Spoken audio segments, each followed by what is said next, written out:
for today's video ako nga paso ng palalabdre kaya naglabas siya sa iyang hunon kay kalaganan siya luni sa Cebu. Bye. Hello. Mabrawat mo isus. Grabe ka. Suplada kay kinanawan mga katil.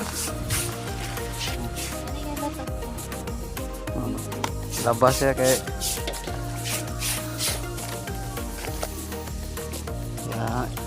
yan akong biyaan kay shoot ko ng experimente midre wala may pangita dari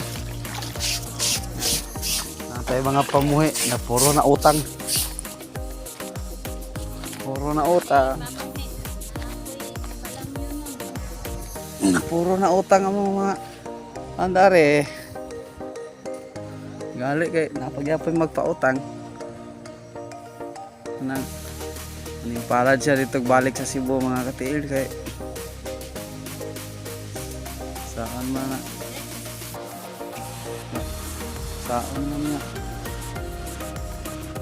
kanjot minus yun ang pangita dre sa una na maligya mi di kami mahalinan kay tanaw sa daan sa kong tiil o sa umpalit usahay balibad pa mga katil mientras maka trabaho makalihok pa nga ko ang ato ang kalagayan dire di kita muundang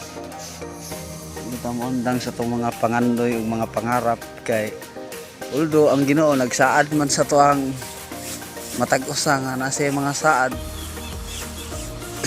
nga di man pod matagamtaman nato ang iyang saad og dili ta mo lihok nang atong lihukan mao ra gyapon lang gina sa ato ang pagtuo useless ra atong pagtuo sa Ginoo kung wala tay buhat wala tay gibuhat nga ang saad sa Ginoo perminti na siya sa tuwa pero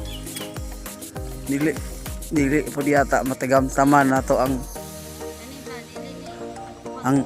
dili pati ngayon nato matagamtaman ang saad sa Ginoo kung nagsige lang ka og lingkod higda so unsa man tayo mohatag nimo na mga sikreto mga katil muna nga og sa Tagalog pa kahit anong pagsubok ng ating buhay dapat hindi tayo susuko no kasi pag susuko tayo sa mga hamon ng ating buhay hindi po tayo makarating sa pinagtutunguhan ng ating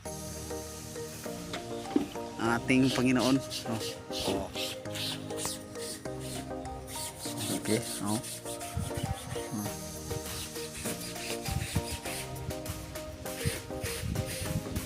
sige mga ka-TL, God bless. Pag-share, bye bye.